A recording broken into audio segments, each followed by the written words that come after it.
ఎన్నిసార్లు వచ్చారు తిరుపతి? నేను 50 సంవత్సరాల నుంచి నాకు ఊహ తెలిసిన తర్వాత ఇది 50వ సంవత్సరం. సంవత్సరానికి 2-3 సార్లు వస్తుంటాను.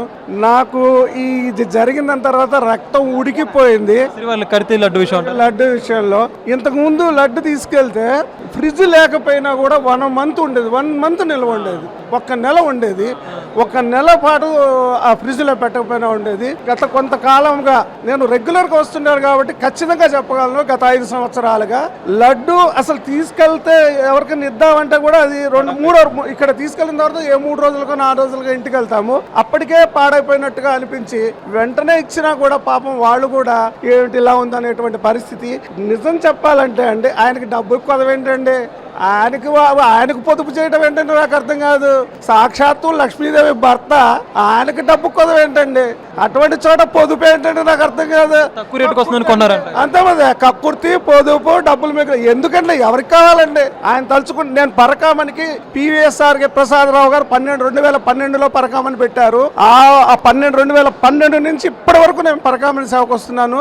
సంవత్సరానికి 2-3 సార్లు వస్తాను ఆ సేవకు కూడా. నేను సెంట్రల్ గవర్నమెంట్ లో విజిలెన్స్ డిపార్ట్మెంట్ లో పనిచేస్తూ కూడా సెలవు ఇవ్వకపోయినా సెలవు తీసుకొని వచ్చేవాడిని. అసలు పరకామణిలో డబ్బులు పెడుతుంటే మాకు ఎంత ఆనందం వేసేది.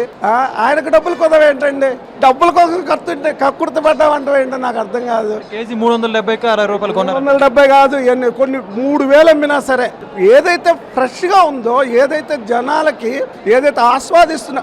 అసలు ఇంకో విషయం చెప్తా మీకు, వెంకటేశ్వర స్వామి దర్శనం అవ్వకపోయినా ఆ లడ్డు ప్రసాదంలో దేవుడిని చూసుకుంటాం. మేము లడ్డు తీసుకెళ్లి ఎవరికైనా ఇస్తే ఆ లడ్డుని కొంచెం ఇచ్చేవాళ్ళం పూర్వం. ఆ కొంచెం చూసుకొని కళ్ళకద్దుకొని మహాప్రసాదంగా తినేవారండి. మహాప్రసాదం కల్తీ అంటే మరి ఏమంటండి, రక్తం ఉడికిపోయింది, మామూలుగా కాదు. ఇంకా నేను మాట్లాడకూడదు భాషని. ఈ హిందూ అనేటువంటిది ఎందుకులేండి, ఇక వదిలేస్తే మంచిది, దాని గురించి ఎక్కువ భయం పోయిందా ఇప్పుడు లడ్డు పోయిందని అనుకుంటున్నాం.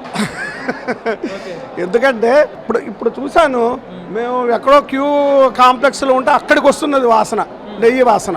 ఎక్కడో వైకుంఠం కాంప్లెక్స్ లోకి వస్తున్నది వాసన. దాన్ని బట్టే మార్పు వచ్చిందని అనుకుంటున్నాం. అన్నదానంలో తేడా వచ్చింది మరి. అన్నదానం నేను పొద్దున ప్రసాదం తిన్నాను. ఇంతకు ముందు ఒక 5 సంవత్సరాల్లో మాకు ప్రసాదం కాదు కదా, వారు కాదు, నిజం చెప్తున్నా. అటువంటిది ఇవాళ మేము రాగానే ప్రసాదం తీసుకొని తిన్నా. నాకు అంతే, దేవుడు అంటే పిచ్చి అండి. నాకే కాదు, కొన్ని కోట్ల మందికి పిచ్చి ఆయన అంటే. అవకాశం వస్తే ఇక్కడ చచ్చిపోతాం మేము. ఇక్కడ ఒక రాయిలా పుట్టినా, ఒక చెట్టులో పుట్టినా, ఆ చివరికి ఇక్కడికి వచ్చి చచ్చిపోయినా చాలు, అటువంటి భావన ఉంటది మాకు దేవుడు అంటే. దేవదేవుడు అండి ఆయన. చేతులు వణుకుతున్నాయి మాట్లాడాలంటే. ఇప్పుడు అయితే సదుపాయాలు బాగుపడ్డాయి కదా. Yes, I'm very very very happy. ఇప్పుడు నేను ధైర్యంగా అందరికీ అరే కొంచెం బతుకుంది అని చెప్పొచ్చు.